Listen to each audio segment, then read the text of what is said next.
আসসালামু আলাইকুম। বিনিয়োগ ইন বিডি স্টক চ্যানেলে আপনাদের সবাইকে স্বাগতম। আজকে নতুন একটা ভিডিওতে আমরা বর্তমানে মার্কেট কি অবস্থা আছে সেটা নিয়ে আলোচনা করব। সো আজকে হচ্ছে 4 এপ্রিল এবং আগামীকাল 5 এপ্রিল রবিবার থেকে মার্কেট আবার এই সপ্তাহে শুরু হবে এবং আগামীকাল থেকে আমাদের কি প্ল্যানিং কি করা উচিত সেগুলো নিয়ে আমি আলোচনা করব। স্ক্রিনে আমার হোয়াটসঅ্যাপ নাম্বার দেওয়া আছে, বিনিয়োগ ইন বিডি স্টক হোয়াটসঅ্যাপ এইটা। যদি কারো দরকার হয় আমাকে মেসেজ দিতে পারেন এবং আমাদের কাছ থেকে কিছু জানতে চাইলে জানতে পারেন। আর এটা হচ্ছে আমাদের চ্যানেল, যদি আপনাদের ভালো লাগে তাইলে ভিডিও দেখে বা চ্যানেল যদি সাবস্ক্রাইব করতে চান তাহলে দয়া করে সাবস্ক্রাইব করবেন, তাহলে নিয়মিত ভিডিও পাবেন। আমরা কিন্তু নিয়মিত বিভিন্ন জিনিস নিয়ে ভিডিও দিয়ে যাই, মাঝে মাঝে পোস্টও দিয়ে যাই, যেগুলোতে কিন্তু আপনাদের অনেক কিছু জানার আছে এবং বিভিন্ন স্টক নিয়ে আমরা আলোচনা করি। দেখেন আমরা কিন্তু এই দেখেন সিপার নিয়ে আলোচনা করছিলাম, ডিভিএস ফার্স্ট, এগুলো নিয়ে আমরা আলোচনা করছি, এগুলো কিন্তু মার্কেটে ভালো করছে। এই যে সিপার নিয়ে অনেক আগেই আমার যেমন হয়, এইদিকে দেখেন এখানে এই ভিডিওতে সিপার নিয়ে ডাইরেক্টলি বলছিলাম এবং এরপর কিন্তু সিপার ভালো একটা অবস্থা যায়। সো আমরা ওপেন ভিডিওতে এই বিভিন্ন জিনিস নিয়ে বারবার বলে যাই। আপনারা যদি দেখেন এই দেখেন এখানে অনেকগুলো স্টকের কিন্তু অ্যানালিসিস আছে। আপনি যদি মানে পিছনের ভিডিওগুলো দেখেন অনেক সময় তো খেয়াল করেন না। অনেক এই যে এসিআই, সেদিন এক ভাই বলছেন ভাই এসিআই নিয়ে একটু ডিসকাশন করেন। এসিআই নিয়ে দেখেন ভাই অলরেডি দেওয়া, এই যে এসিআই, নাহি এসিপি, সায়াম টেক্স, ম্যাগনাইজেশন, বিএসসি, উত্তরা ব্যাংক, অনেকগুলো আপনি দেখেন এগুলো এক মাস আগে নিয়মিত দিয়ে যাই। অনেক কথা দেখেন না। এর আগে ইসলামী ব্যাংক নিয়ে আমরা প্রেডিক্ট করছিলাম, ভালো অবস্থায় গেছিল। সায়াম টেক্স তো আমাদের আগের স্টক। এই দেখেন অনেকগুলো, প্রতি আপনার ভিডিও পুরান ভিডিও দেখলেই দেখবেন এখানে অনেকগুলো ভিডিও স্টক নিয়ে আলোচনা করছি। এই দেখেন বিভিন্ন স্টক নিয়ে আমরা বারবার যেগুলো ফোকাস করি সেগুলো কিন্তু মার্কেট ভালো করে। আমরা ইসলামী ব্যাংক, সায়াম টেক্স, মেঘনা ইন্স্যুরেন্স নিয়ে অনেক আগে থেকে বলে আসতেছি। দেখেন মেঘনা ইন্স্যুরেন্স নিয়ে এখানে আরেকটা ভিডিও, আপনি এখানে যে মেঘনা আর বারে বারে পাবেন এবং মেঘনা কিন্তু আবার ট্রেন্ডে আসছে। এটা কি আপনি খেয়াল করছেন? যদি আপনারা দেখাই এখানে, এই দেখেন মেঘনা কিন্তু আবার ভালো করতেছে। মেঘনা কিন্তু আবার প্রতিবার মেঘনা কিন্তু আমরা আলোচনা করি, মেঘনা নামে আবার ওটা শুরু করে। তো এখানে আপনি যদি আমাদের ভিডিও প্যাটার্নটা খেয়াল করেন দেখবেন আমরা কিছু হাতে গোনা কিছু স্টক করে বারবার বলতে থাকি এবং সেইগুলা কিন্তু ভবিষ্যতে ট্রেন্ডে আসে। অফকোর্স আমি যখন বলবো তখনই তো বাড়বে এরকম কিছু না। আমার হচ্ছে টার্গেট হচ্ছে স্মার্ট মানি কখন স্টক এন্ট্রি নেয় সেইগুলো বলে দেওয়া, এবং তখন যদি আপনি ওই স্টকে ঢুকতে পারেন, ওই স্টকে পজিশন নিতে পারেন, তাহলে হয়তো 1 মাস 2 মাস পর আপনার পোর্টফোলিও ভালো একটা অবস্থা যাবে। তো চলুন আমরা আজকে চলে যাই মার্কেট অ্যানালিসিসে, মার্কেট কি বলতেছে সেটা একটু দেখে আসি।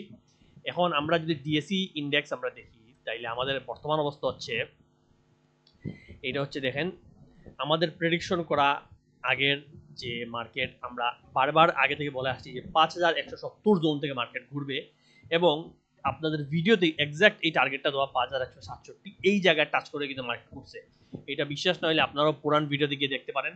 এইগুলা ভিডিওতে এই যে পুরান ভিডিও প্রতিটা ইন্ডেক্স এখানে প্রতিটা আমার এই জোন কিন্তু আঁকা।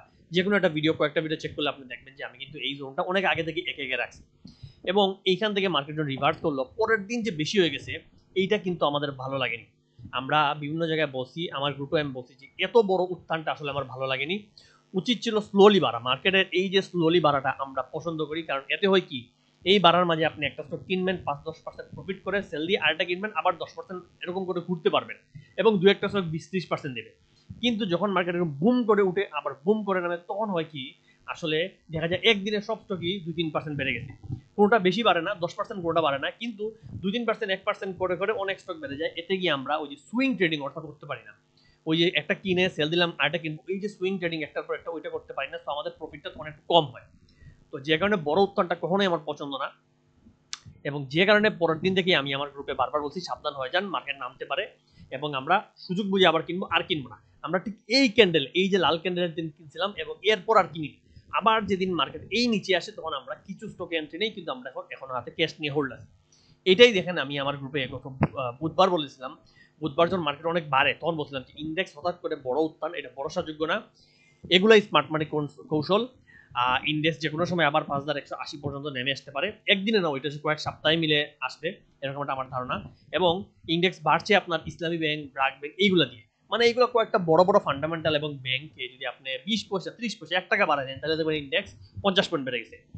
তো যে কারণে ইন্ডেক্স যখন বড় উত্থান হয় তখন আমরা কেনা টোটালি অফ করে দিই। এবং দেখেন বৃহস্পতিবার বুধবার আবার বলছি যেদিন মার্কেট খুব বেশি বাড়ে, আজ থেকে আবার একটু সাবধানতা মেনে ট্রেড করব, কারণ ইন্ডেক্স আজকে নামবে না বোঝা যাচ্ছে, কিন্তু আগামী কোনো একদিন আবার এই জায়গায় আসতে পারে। এটা সপ্তাহখানেক পরেও হতে পারে। তাই গতকাল ফ্রি মেন্ডি কিনেছেন, আজকে থেকে আবার দেখে শুনে কমে পেলে নেবেন, নাইলে না নেওয়াই ভালো। এবং যেটা আমরা করছি যে ইন্ডেক্স এখানে যেদিন বাড়ছে আমরা এদিন কিনে নিই, যে কমে আসলে কিনবো, নইলে কেনার দরকার নেই, সুইচ অফ। সুইচ অফ এটা বড় জিনিস। বৃহস্পতিবার দেখেন সকাল 10টায় জানাইছি, যখন মার্কেট নামে নেই সকাল 10টায়, যেহেতু মার্কেটে একটানে বেশি উঠছে, তাই আজকে থেকে আবার বুঝে শুনে স্টকে ঢুকবেন। দাম বাড়িয়ে নেওয়াটা রিস্কি, এবং আমরা জানি যে এখন দাম বাড়লে নেওয়াটা রিস্কি হতে পারে। তো এই হিসাবে আমরা এই জায়গায় কিনা অফ করে দিছি, এবং কিনা অফ করে আমরা অপেক্ষায় আছি। এবং বাজারটা যখন এই নিচে নামে তখন আমরা আবার আমাদের এই 2-3টা স্টকে এন্ট্রি নিছি এই দিন। কারণ আলটিমেটলি আমাদের ধারণা বাজার এখন কিছু সুইং করে বাড়া উচিত। হয়তো কালকেও কিছু নামতে পারে, অথবা কালকে উঠতে পারে আশা করতেছি। এবং এই উঠানামা করে বাজার, আমাদের টার্গেট হচ্ছে, প্রথম টার্গেট এই যে 5390 জোন, এই জোন পর্যন্ত আসার টার্গেট আছে। এইখানে আসার পর সেটা ক্রস করতে পারে কিনা সেটা সময় আসলে বোঝা যাবে। কিন্তু আপাতত আমাদের টার্গেট হচ্ছে বাজার খারাপ না মোটামুটি, কিন্তু এই জায়গা পর্যন্ত আসতে পারে। এবং এই জায়গা থেকে এসে আমার ধারণা কোনো এক সময় আবার এই নিচে 5100 যে আমার 67, এই 5150 এই বক্সের মধ্যে আবার এসে ঘুরে যেতে পারে। এখন এগুলো ডিপেন্ড করবে অফকোর্স, আপনার একদিনে তো হবে না, এবং এগুলো ডিপেন্ড করে স্মার্ট মানির কৌশলের উপর, তার কি বের হয়, তারা কি এন্ট্রি নেয়, এবং এবং আপনার বিদেশে যে বৈদেশিক যে যুদ্ধ, যে রাজনীতি, ওইগুলো কি অবস্থা সেগুলোর উপর নির্ভর করে। একইভাবে আমাদের দেশের যে কোনো ক্রাইসিস হয় নাকি, তেল, বিদ্যুৎ, এগুলো নিয়ে সবকিছু মিলে বাজার আসলে স্লো যাবে। এবং সেটা থেকে উত্তরণ কবে হবে এবং বের হয়ে কবে যাবে, এটা আসলে সময়ই বলে দিবে, আগে থেকে বলা সম্ভব না, কারণ অনেকগুলা ক্রাইসিস একসাথে, একটা জিনিস না। বাজারটা কিন্তু এখন স্বাভাবিক না, এই জিনিসটা বুঝেন। টেকনিক্যাল অ্যানালিসিস সবচেয়ে পারফেক্টলি ধরা যায় স্বাভাবিক বাজারে, এখনো ধরা যাচ্ছে, কিন্তু এই অস্বাভাবিক বাজারে আপনার একটু সেফলি চলা লাগে। এবং যে কারণে আমি বারবার বলি যে আপনার পোর্টফোলিওকে সেফ রাখেন, টাকাকে হাতে রাখেন। এবং আপনারা জানেন যে আমাদের মার্কেট কিন্তু আজও কালো খুবই দ্রুত এই 6000 যাবে। তবে এই দ্রুত যে 6000 প্রেডিক্ট, এটা কিন্তু আপনারা তো বলেন ভাই আপনি তো দ্রুত বলেন, তাহলে কি কালকে পরশু এক মাস পর? না, এইটা এগেইন আমি যেটা বলছি যে এই যুদ্ধটা অন্তত শেষ হইতে হবে। যুদ্ধটা শেষ হইলেই বাজারটা স্বাভাবিক হবে, তখন আপনি 6000 পেয়ে যাবেন। এই 6000-এর নিচে আটকানো কঠিন। 6000টা বাজার টাচ করার মতো অবস্থা এখন। ভালো করে আপনি বিভিন্ন জিনিস হিসাব নিকাশ করলে বুঝবেন যে মার্কেট 6000-এ যাওয়ার জন্য পুরাই রেডি, জাস্ট এই যুদ্ধ রিলেটেড কাজের জন্য আটকে আছে। তাই যে কারণে আমি বলবো যে স্টকগুলো ভালো পজিশনে ধরে রাখেন, স্টকগুলো কিন্তু প্রফিট দিবে। তবে এই জায়গায় কিন্তু বাই সেল করে প্রফিট নেওয়ার সুযোগ পাবেন, এই সুযোগটা কাজে লাগান, এক জায়গায় বসে থাকেন না সারাদিন। আচ্ছা, তো আজকে দেখেন, আজকে আমাদের টাইটেল হচ্ছে বাজারের সেরা লপিড। আমরা আজকে লপিড কিছু স্টক নিয়ে আলোচনা করবো, যেগুলো লপিড খুব ভালো অবস্থায় আছে এবং মার্কেটের সাথে সাথে খুব ভালো করবে। আমাদের আজকের প্রথম লপিড স্টক হচ্ছে সিবিও পেট্রোকেমিক্যাল। দেখেন, সিবিও নিয়ে আমি গত ভিডিওতে আলোচনা করেছিলাম, আসলে সিবিও তখন সময় কম থেকে বেশি দেখাইনি। বাস্তবতা দেখেন, সিভিওর ফান্ডামেন্টালটা আজকে দেখাই। দেখেন, সিভিও ফুয়েল পাওয়ার সেক্টরের শেয়ার, এবং তার ইপিএস কিন্তু নিয়মিত বাড়তেছে। একটা লো পেড শেয়ার, মাত্র 3 কোটি, ফান্ডামেন্টালি ভালো, আপনার ডিরেক্টর হোল্ডিং ভালো, ইনস্টিটিউট ভালো, এবং এই শেয়ারের আপনি দেখেন ইপিএস গতবার ছিল আপনার 3 টাকা 82, এবার 7 টাকা 92 হবার চান্স। কেন? কারণ তার যে প্রথম 2 কোয়ার্টারে সে কিন্তু ভালোই পজিটিভ। এখানে 96 পয়সা বাড়ছে, এখানে 1 টাকা 27 পয়সা বাড়ছে। আর এটা এখনো থার্ড কোয়ার্টার দেয় না, এটা গত বছরটা দেখাচ্ছি। এবার হয়তো 1-2 টাকা যদি চলে আসে, এবং ফোর্থ কোয়ার্টার আবার 1-2 টাকা, যেটা মানে প্রথম 2 কোয়ার্টার যখন বাড়ছে, বাকি 2টা কিন্তু বাড়ার সম্ভাবনা বেশি। এবং তাইলে 7-8 টাকা ইপিএস হইলে এই স্টকটা কি আপনার মনে হয় 200 টাকার নিচে থাকবে? একটু এটা চিন্তা করে দেখবেন। এবং এই স্টকের অবস্থা কিন্তু খুবই ভালো। ফান্ডামেন্টাল স্টকটা আমি আপনাদেরকে এখন টেকনিক্যাল অবস্থায় দেখি। দেখেন, এই স্টকটা যখন বাজার খুবই বাজে ছিল আপনার সেই 2024-এর দিকে, সরকার বদলার পর, মাত্র তখন কোনো মতে 100-র নিচে গেছিল, 100 দিয়ে গেছিল, এবং এরপর কিন্তু কোনো মতে উঠে উঠে এই জায়গায় চলে আসছে। এবং রিসেন্টলি যখন তার এই যে অক্টোবরে যখন মার্কেট খুব ভালো থাকে, তখন 215-16 টাচ করে আসছে। এবং এখন যেহেতু ডিভিডেন্ড দিয়ে কারেকশনে আসছে, তাই কিছুটা নিচে নামছে। এবং এই কিছুটা নিচে নামার সময় দেখেন, এই জায়গায় নিচে নেমে আবার কিন্তু এটা ক্রস করে উঠছে। এবং এখানে যখন সে ডিভিডেন্ড দিছে, এরপর কারেকশন, স্বাভাবিক ডিভিডেন্ড দিলে একটা কারেকশন হয়, স্টক ডিভিডেন্ড দিছে, নিচে নামছে, নেমে উঠার কথা। কিন্তু আপনার সমস্যাটা কি হলো যে মার্কেট এরপর আবার এই যে যুদ্ধ পরিস্থিতির কারণে হুজুগে মার্কেট নামলো, এই কারণে স্টকটা নিচে নামছে। কিন্তু দেখেন, নিচে নামলেও আপনার এই বটমের নিচে যায় নাই। এই যে 140-এর সাইডে যে জোন, এই জোনের নিচে সেটা যায়নি, এখানে টাচ করে আবার উঠে গেছে।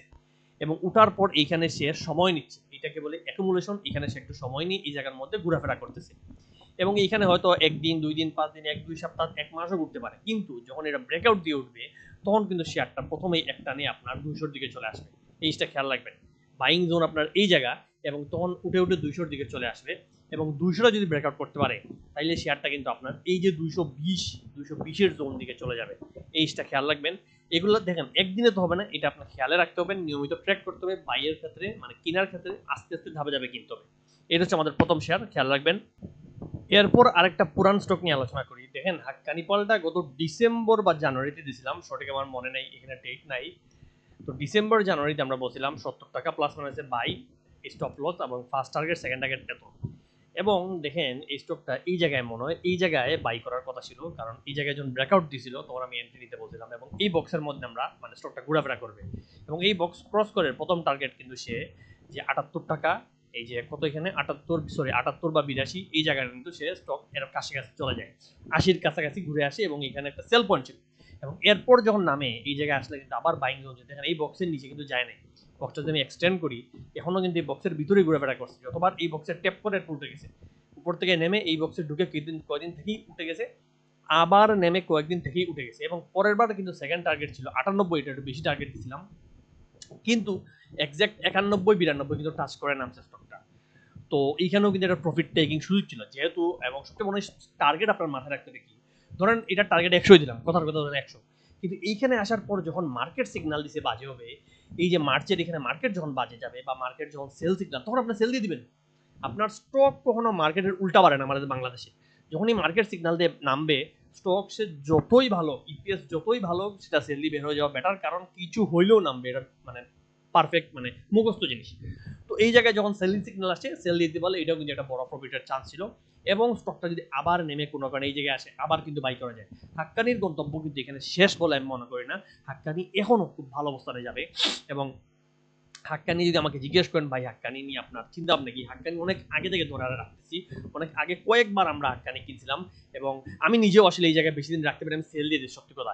এই যে আমি হাক্কানি প্রফিট করছি এরকম না, আপনারা মিথ্যা বলবো না, আমি নিজেও হাক্কানি গ্রুপে অনেকটা কিনছিলাম, আমিও কিনছিলাম, কিন্তু এই জায়গায় যে এত সময় লাগিয়েছে বিরক্ত হয়ে আমি এই জায়গায় ফার্স্ট টার্গেটে সেল দিয়ে বের হয়ে গেছি, কিন্তু এখানে নামার পর আবার কিনতে পারলে আবার লাভ করা যেত। এবং আসলে এই জায়গায় আমি অন্যান্য স্টকে চলে গেছি, আমি সায়াম টেক্স, ইসলামী ব্যাংক, সিপার ওইগুলোতে চলে গেছি। এবং এটাই আপনাদের বুঝাতে চাই যে দেখেন পুরান স্টক নিয়ে কেন আলোচনা করতে, আপনারা তো বললেন পুরানটা দেখায় কি লাভ ভাই, বাট আমি যেটা বলতে চাই যে আমাদের মার্কেটটা 3-4 মাসের প্যাটার্ন, 3-4 মাসে একটা প্যাটার্নে চলে, ওই প্যাটার্নটা যদি আপনি ধরতে পারেন যে একটা স্টক পারফেক্ট জায়গায় 3-4 মাস ধরে বসে থাকলে 3-4 মাস পর আপনাকে 30-40%, 50% ইজিলি গেইন দেয়, বুঝছেন? এই দেখেন এখানে আপনি যদি কিনতেন, এটা আপনাদেরকে আমি দেখাই, বললাম এই জোনে, এই 66 জোনে যদি আপনি কিনতেন তাহলে এইখানে আপনার প্রায় 35% গেইন। তো 35% আপনি 3-4 মাসে পাইলে সমস্যা কি, খারাপের কিছু আমি দেখি না। তো এইভাবে কিন্তু আমাদের মার্কেটটা চলে, একটু খেয়াল রাখবেন। আপনি দেখবেন নিয়মিত আমি এমন স্টক দিই যেগুলো 3-4 মাস খুব ভালো মানে পারফরমেন্স করছে, হয়তো 1 মাসে করেনি, 1 মাসে বেশি হলে 10% দেয়, কিন্তু 3-4 মাস দিলেই কিন্তু 30-40% আরো বড় দিয়ে দেয়। এই ফোকাসটা রাখবেন। এবং হাক্কানি আমার যে টার্গেট যেটা বললাম, হাক্কানি নিয়ে আমার চিন্তা ভাবনা হচ্ছে, দেখেন হাক্কানি আমার কাছে মনে হয় যে কোনো সময় নেক্সট যখন আপ ট্রেন্ডে যাবে তখন এই যে জোন তার 120 টাকা জোন এসে পৌঁছে যাবে, মিনিমাম নেক্সট টার্গেট তার 120 টাকার জোনটা হবে, এটা একটু খেয়াল রেখেন, আমি এইখানে একটা ড্র করে রাখি। আমার যা মনে হয় এই যে 120 টাকার যে জোনে, এটা হাক্কানির পরবর্তী টার্গেট হবে, তবে এখন না, হাক্কানি আয়টুর নিচে নামে নাকি এটা দেখতে হবে, আয়টুর নিচে যদি নামে বাইং জোনে আসে তাহলে হাক্কানি কিন্তু কেনা যায়। এখানে তো অনেক বড়, দেখেন অনেক বড় পিনবারে, অনেক বড় ভলিউম, অনেক সেল গেছে, তাই স্টকটাকে নামতে দেওয়া উচিত। সবসময় মনে রাখবেন স্টকটা যথাযথ কারেকশন করতে দেওয়া উচিত, কারণ একটা জায়গায় গেলে মানুষ প্রফিট নিবেই, একটা জায়গায় গেলে সেল আসবেই, আপনি ওই জায়গায় যদি উল্টা মার্কেটের উল্টা কিনে বসে থাকেন তাহলে তো ধরা খাবেনি। তো আপনাকে সবচেয়ে বড় জিনিস জানতে হবে দুইটা জিনিস, কোন জায়গায় মার্কেট নামবে ওইখানে সেল দিয়ে বের হয়ে যাবেন, কোন জায়গা থেকে মার্কেট বাড়বে ওইখানে বাই করা শুরু করবেন। একইভাবে একটা স্টক কোন জায়গা থেকে বাড়বে ওই জায়গায় স্টকটা কিনবেন, এবং একটা স্টক কোন জায়গায় সেল যাবে ওই জায়গাগুলো জানবেন। এই টার্গেট যদি আপনি জানতে পারেন তাহলে অন্তত আপনি যদি মার্কেটিং মতো নাও দেখেন তাহলে টার্গেট সেল দিয়ে আপনি একটা প্রফিট জেনারেট ঠিকই করতে পারবেন। এই জিনিসগুলো মাথায় রাখবেন। তো আজকের জন্য এতটুকুই, আসলে ভিডিওটা আর বড় করবো না, একটু আপনারা খেয়াল রাখবেন, এবং কোনো দরকার হইলে আমার সাথে এই যে হোয়াটসঅ্যাপ নাম্বারে মেসেজ দিয়ে এখানে যোগাযোগ করবেন। আমি অনেক সময় আসলে ব্যস্ত থাকি, অনেকে মেসেজ দেন মানে দেখা যায় না, এর জন্য দুঃখিত, কারণ একটা বড় গ্রুপ চালাই, এখানে অনেক মানুষ থাকে, তাছাড়া বাইরের অনেক মেসেজ নিয়মিত মেসেজ আসে। আমি বলবো স্টক সাজেশন চাইলে আপনারা ইউটিউবে কমেন্ট করেন, কারণ কমেন্ট কিন্তু ইউটিউবে মানুষ কম করে, এত একটু কমেন্টের রিপ্লাই কিন্তু দেওয়া ইজি হয়, কিন্তু মেসেজ আসে ডেইলি 100, মেসেজের রিপ্লাই তো দেওয়া আসলেই মানে কষ্ট, কিন্তু কমেন্ট আসে 10-12টা, আমি রিপ্লাই দিয়ে দিই সঙ্গে সঙ্গে। আর কমেন্ট হয়ে কি রিপ্লাই দিলে এইটা সবার চোখে পড়ে, দেখা যায় একই দিনে এই যে হাক্কানি দিছি, হয়তো হাক্কানি নিয়ে আজকে 20 জন আমার মেসেজ দিবে, কিন্তু কমেন্টে এটা জিজ্ঞেস করলে আমি এক রিপ্লাই দিলে আরো 20 জন দেখে ফেলে, কেউ আর মেসেজ দিবে না।